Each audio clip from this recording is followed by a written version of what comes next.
Assalamualaikum warahmatullahi wabarakatuh. Halo, apa kabar teman-teman? Kami dari kelompok 1 yang beranggotakan Dita Aulia, Erli Nikmah, Elvara Surya, dan Era Melani. Di video ini, kami akan memaparkan salah satu materi dari mata kuliah belajar dan pembelajaran. Sebelum membahas tentang materi, sempatkan untuk komen, like, dan subscribe ya. Di kesempatan kali ini, kita akan membahas mengenai penerapan teori pembelajaran. Teori pertama yang akan kita bahas yaitu teori behavioristik. Di video kali ini, kita akan belajar mengenai penerapan teori belajar. Teori yang pertama yaitu teori behavioristik. Sebelum kita melangkah lebih jauh, kita pahami dulu yuk, apa sih pengertian dari teori behavioristik? Teori behavioristik adalah perubahan tingkah laku sebagai akibat dari adanya interaksi antara stimulus dan respon. Contohnya, seseorang dianggap telah belajar sesuatu jika ia dapat menunjukkan perubahan tingkah lakunya. Seperti ketika siswa belum dapat berhitung perkalian, walaupun ia sudah berusaha giat dan gurunya juga sudah mengajarkan dengan tekun, namun jika anak tersebut belum dapat mempraktikkan perhitungan perkalian, maka ia dianggap belum belajar. Mengapa? Karena ia belum dapat menunjukkan perubahan perilaku sebagai hasil dari belajarnya. Lalu, apa itu stimulus dan respon? Stimulus adalah apa saja yang diberikan guru kepada siswa, misalnya daftar perkalian, alat peraga, pedoman kerja, atau cara-cara tertentu untuk membantu belajar siswa. Sedangkan respon adalah reaksi atau tanggapan siswa terhadap stimulus yang diberikan oleh guru. Menurut teori behavioristik, apa saja yang diberikan guru merupakan stimulus dan apa saja yang dihasilkan siswa merupakan respon. Semuanya harus dapat diamati dan dapat diukur. Sebab, teori ini mengutamakan pengukuran. Pengukuran dianggap penting karena untuk melihat terjadi tidaknya perubahan tingkah laku tersebut. Selanjutnya, ada faktor lain yang juga dianggap penting oleh teori behavioristik, yaitu faktor penguatan atau reinforcement. Penguatan adalah apa saja yang dapat memperkuat timbulnya respon. Faktor penguatan atau reinforcement terdiri dari dua jenis. Bila penguatan ditambahkan atau positive reinforcement, maka respon akan terlihat semakin kuat. Begitu juga bila penguatan dikurangi atau negative reinforcement, respon pun akan tetap dikuatkan. Misalnya, ketika siswa diberi tugas oleh guru, ketika tugasnya ditambahkan, maka ia akan semakin giat belajarnya. Maka penambahan tugas tersebut merupakan penguatan positif atau positive reinforcement dalam belajar. Bila tugas-tugas dikurangi dan pengurangan ini justru meningkatkan aktivitas belajarnya, maka pengurangan tugas merupakan penguatan negatif atau negative reinforcement dalam belajar. Lalu, siapa sih tokoh-tokoh terkenal dalam teori behavioristik? Yang pertama, ada Edward Lee Thorndike. Beliau adalah salah satu pendiri aliran tingkah laku atau teori behavioristik. Teori ini dikaitkan dengan belajar merupakan proses interaksi antara stimulus yang berupa pikiran, perasaan, atau gerakan dan juga respon yang sama berupa pikiran, perasaan, dan juga gerakan. Tokoh yang kedua yaitu John B. Watson. Menurut teori behavioristik, adalah proses interaksi antara stimulus dan respon. Namun, stimulus dan respon yang dimaksud harus berbentuk tingkah laku yang dapat diamati atau observable dan dapat diukur. Dengan kata lain, walaupun ia mengakui adanya perubahan-perubahan mental dalam diri seseorang selama proses belajar, namun ia menganggap hal-hal tersebut sebagai faktor yang tidak perlu diperhitungkan. Ia tetap mengakui bahwa perubahan-perubahan mental dalam benak siswa itu penting. Namun, semua itu tidak dapat menjelaskan apakah seseorang telah belajar atau belum karena tidak dapat diamati. Nah, yang ketiga ini adalah tokoh yang paling sering dibahas. Ia adalah B.F. Skinner. Menurut Skinner, hubungan antara stimulus dan respon yang terjadi melalui interaksi dalam lingkungannya akan menimbulkan perubahan tingkah laku. Skinner lebih percaya kepada apa yang disebut sebagai penguat negatif. Penguat negatif tidak sama dengan hukuman. Ketidaksamaannya terletak pada bila hukuman harus diberikan sebagai stimulus agar respon yang akan muncul berbeda dengan respon yang sudah ada, sedangkan penguat negatif sebagai stimulus yang harus dikurangi agar respon yang sama menjadi semakin kuat. Pandangan teori behavioristik ini cukup lama dianut oleh para guru dan pendidik. Namun, dari semua pendukung teori ini, teori Skinner lah yang paling besar pengaruhnya terhadap perkembangan teori belajar behavioristik. Program-program pembelajaran seperti teaching mesin, pembelajaran berprogram, modul, dan program-program pembelajaran lain yang berpijak pada konsep hubungan stimulus-respon, serta mementingkan faktor-faktor penguat atau reinforcement, merupakan program-program pembelajaran yang menerapkan teori belajar yang dikemukakan oleh Skinner. Dalam perkembangannya, teori behavioristik juga memiliki kekurangan dan kelebihan. Kekurangan teori behavioristik yang pertama, pembelajaran peserta didik hanya berpusat pada guru. Peserta didik hanya mendapatkan pembelajaran berdasarkan apa yang diberikan oleh guru. Mereka tidak diajarkan untuk berkreasi sesuai dengan perkembangannya. Peserta didik cenderung pasif dan merasa bosan dengan pembelajaran seperti ini. Kedua, peserta didik hanya mendengarkan dengan tertib penjelasan guru.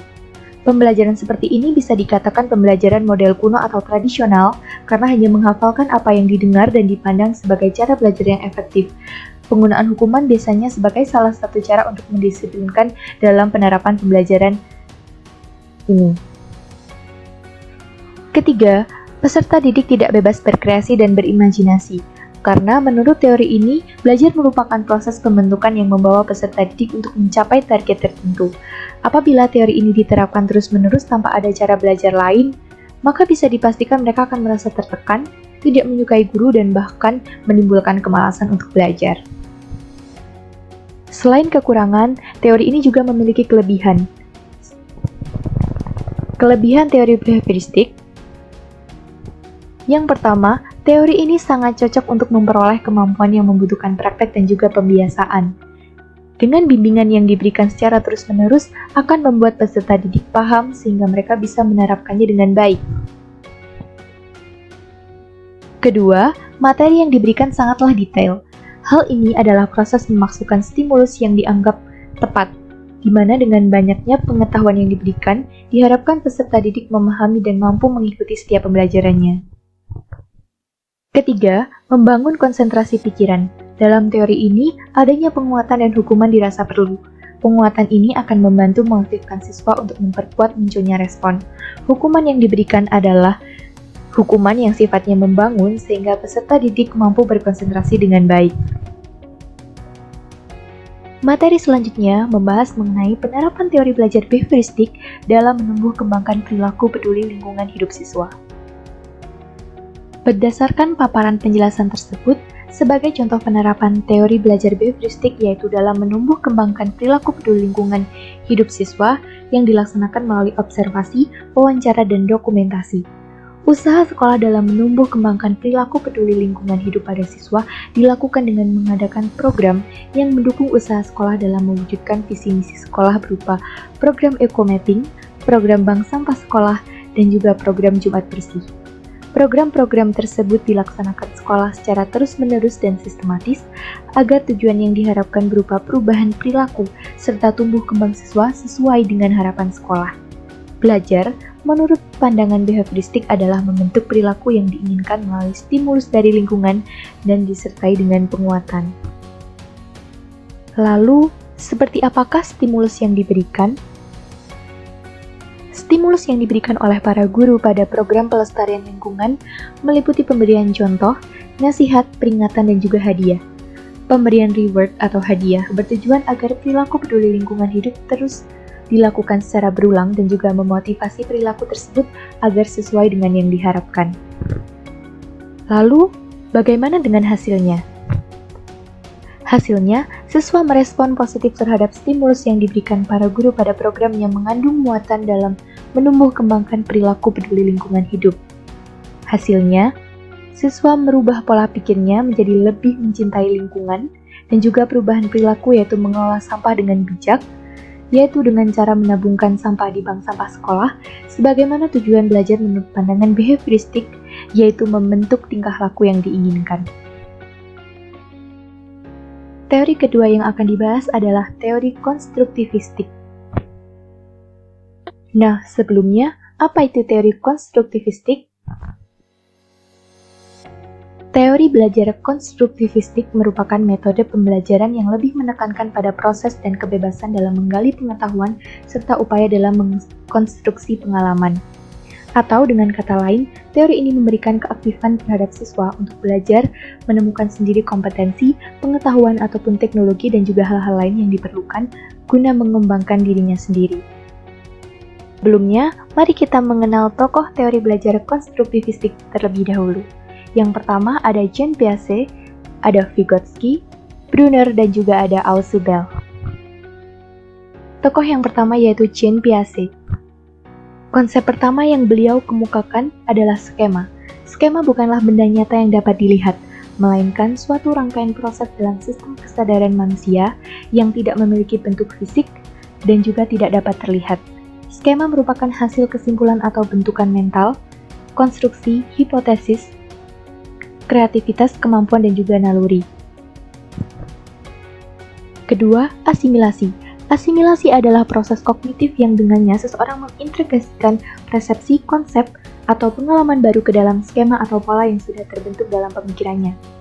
Asimilasi dapat dipandang sebagai suatu proses kognitif yang menempatkan dan mengklasifikasikan kejadian atau rangsangan yang baru dalam skema yang telah ada. Asimilasi tidak menyebabkan perubahan skema, melainkan memperkembangkan skema dari yang sudah ada sebelumnya. Ketiga, akomodasi. Akomodasi merupakan pembentukan skema baru yang cocok dengan rangsangan yang baru dan juga memodifikasi skema yang ada sehingga cocok dengan rangsangan itu. Proses asimilasi dan akomodasi perlu untuk perkembangan kognitif seseorang. Dalam perkembangan intelek seseorang, diperlukan keseimbangan antara asimilasi dan juga akomodasi. Keempat, equilibration. Equilibration adalah proses dari disequilibrium ke equilibrium. Proses tersebut berjalan terus dalam diri individu melalui asimilasi dan akomodasi. Equilibration membuat seseorang dapat menyatukan pengalaman luar dengan struktur dalamnya atau skema. Apabila terjadi ketidakseimbangan, maka seseorang akan terpacu untuk mencari keseimbangan dengan cara jalan asimilasi atau akomodasi. Tokoh kedua yaitu Vygotsky. Vygotsky mengemukakan konsep Zone of Proximal Development atau ZPD, di mana perkembangan psikologi bergantung pada kekuatan sosial luar sekaligus pada kekuatan batin atau inner resource. Vygotsky menyatakan bahwa anak mampu meniru tindakan yang melampaui kapasitasnya, namun hanya dalam batas-batas tertentu. Ketika sedang meniru, anak sanggup melakukan secara lebih baik bila dibimbing oleh orang dewasa daripada melakukannya sendiri. Tokoh yang ketiga yaitu Brunner. Brunner mengemukakan konsep discovery learning. Discovery learning merupakan metode pembelajaran dan sekaligus sebagai tujuan pendidikan. Sebagai metode, discovery learning merupakan penyediaan situasi bagi siswa tanpa mengungkapkan apa yang sudah diketahui oleh guru tentang situasi tersebut. Asumsinya bahwa dengan bantuan minimal dari guru, siswa dapat mempelajari lebih banyak hal bila ia menemukan secara mandiri pelajaran yang akan dipelajarinya. Nah, sedangkan sebagai tujuan pendidikan, discovery learning merupakan sikap, strategi, dan keterampilan yang memungkinkan individu untuk mengenali dan memecahkan masalah, sehingga membuatnya lebih memiliki kemampuan dalam menghadapi tuntutan-tuntutan kehidupan. Konsep yang kedua yaitu interaksionisme semiotik. Interaksionisme semiotik merupakan pengaruh bahasa dan formalisme abstrak yang tidak nampak langsung, namun nampak adanya interaksi antara simbol dan juga pemikiran ketika seseorang membandingkan representasi pada media, seperti bahasa, tarian, musik, atau gambar. Contohnya dunia seorang musikus. Dunia seorang musikus bangun dengan menggunakan sistem simbolis dengan menggunakan irama, ritme, dan nada, benar-benar merupakan dunia yang berbeda dari dunia yang dibangun oleh seniman visual yang menggunakan ruang, garis, pemenuhan, dan warna. Tokoh yang keempat yaitu Ausubel. Ausubel mengemukakan konsep belajar bermakna. Belajar bermakna merupakan suatu proses mengaitkan informasi baru pada konsep-konsep relevan yang terdapat dalam struktur kognitif seseorang. Meskipun kita tidak dapat mengetahui mekanisme biologi tentang memori atau disimpannya pengetahuan, kita dapat mengetahui bahwa informasi disimpan di daerah-daerah tertentu di dalam otak. Sehingga banyak sel otak yang terlibat dalam penyimpanan pengetahuan itu. Belajar menghasilkan perubahan-perubahan dalam sel-sel otak, terutama sel-sel yang telah menyimpan informasi yang mirip dengan informasi yang sudah pernah dipelajari. Dalam materi selanjutnya, kita akan belajar tentang penerapan teori belajar konstruktivistik dalam student-centered learning. Setelah kita memahami penjelasan mengenai apa itu teori belajar konstruktivistik, sekarang kita akan mencoba merealisasikannya dalam student-centered learning dengan ilustrasi sebagai berikut. Kelas 10 IPS 1 dibagi menjadi beberapa kelompok dengan anggota kelompok sebanyak 3-4 orang. Kelompok-kelompok ini kemudian diberikan tugas penelitian sederhana dengan tema sosial dan judul penelitian bebas. Selama penelitian berjalan, guru menjadi fasilitator yang mengarahkan siswa pada tiap tahapannya. Misal, saat siswa telah menentukan judul penelitian, guru dapat memberikan arahan nantinya metode pencarian data seperti apa yang akan menunjang terwujudnya penelitian tersebut. Apakah wawancara atau menyebar angket? Lalu, bagaimanakah kaidah menulis hasil penelitian yang baik, dan lain-lain. Dari penelitian sederhana ini, siswa dapat berinteraksi dengan lingkungan di sekitarnya, mengembangkan rasa ingin tahunya dengan langsung, melakukan penelitian yang dikehendaki dan tumbuh menjadi pribadi yang peka terhadap lingkungan sekitarnya, serta melatih koordinasi kerja berkelompok. Guru juga dapat melakukan penilaian keaktifan siswa dalam melakukan proses penelitian ini. Setelah hasil penelitian disusun oleh siswa, mereka dapat mempresentasikannya di depan kelas, dengan menyajikan dan menjelaskan hasil konstruksi pengetahuan dasar dengan hasil temuannya dari proses penelitian yang dijalani. Dalam hal ini, siswa dapat mempertebal rasa percaya diri, meningkatkan kemampuan public speaking, serta belajar menjadi pribadi yang terbuka. Guru juga dapat memantau jalannya presentasi, mengamati bagaimana hasil penelitian yang telah dijalani, serta melakukan penilaian atas sajian dari hasil penelitian tersebut. Dari presentasi tersebut akan muncul pertanyaan dari kelompok lain. Mengapa atau bagaimana hal tersebut bisa terjadi? Dan lain sebagainya.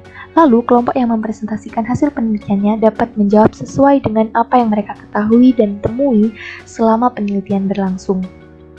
Dari presentasi ini, guru dapat melakukan evaluasi sejauh mana siswa dapat mengkonstruksi pengetahuannya.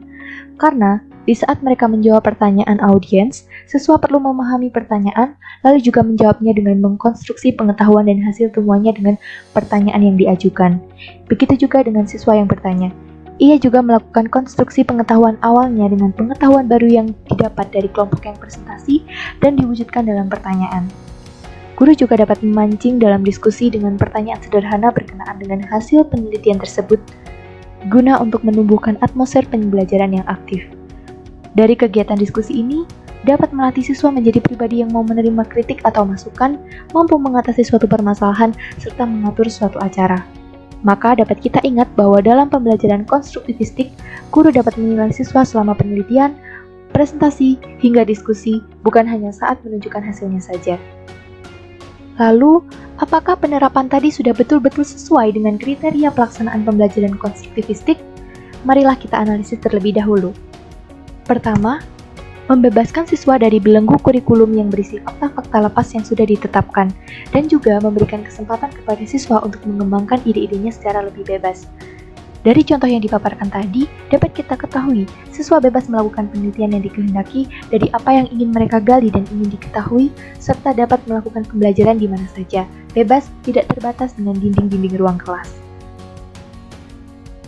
Kedua, menempatkan siswa sebagai kekuatan timbulnya interest, untuk membuat hubungan ide-ide atau gagasan-gagasan, kemudian memformulasikan kembali ide-ide tersebut, serta membuat kesimpulan-kesimpulan. Dengan dibuatnya penelitian serta pemaparan yang berujung diskusi menempatkan siswa sebagai subjek pembelajaran. Dari penelitian hingga diskusi, mencerminkan bagaimana siswa aktif dalam mengembangkan pengetahuan awal mereka yang dikonstruksi melalui hasil penelitian, pertanyaan dan juga jawaban selama diskusi.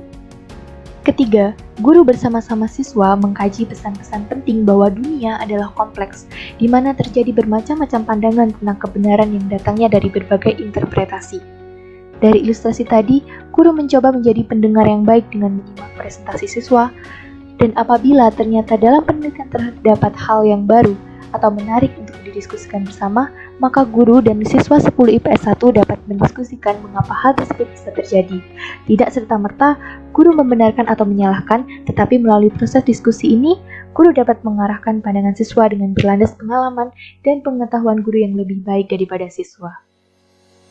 Keempat, guru mengakui bahwa proses belajar serta penilaiannya merupakan suatu usaha yang kompleks, sukar dipahami, tidak teratur, dan tidak mudah dikelola. Maka, meski dalam hal ini siswa bergerak aktif, bukan berarti guru lepas tangan. Ia perlu melakukan pengarahan dengan apa yang ia pahami, kemudian mengevaluasinya. Dari evaluasi tersebut, guru memahami bahwa tidak semua siswa dapat menjalankan kegiatan belajar secara lancar, tetapi ada juga yang tidak lancar. Maka tidak ada kata salah dalam hal ini.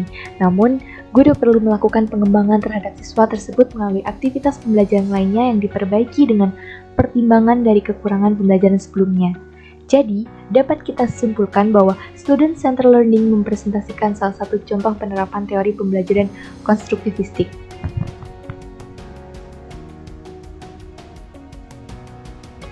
Sekian pemaparan materi dari kami kelompok 1 mengenai materi penerapan teori pembelajaran. Thank you for watching. Wassalamualaikum warahmatullahi wabarakatuh. Bye-bye.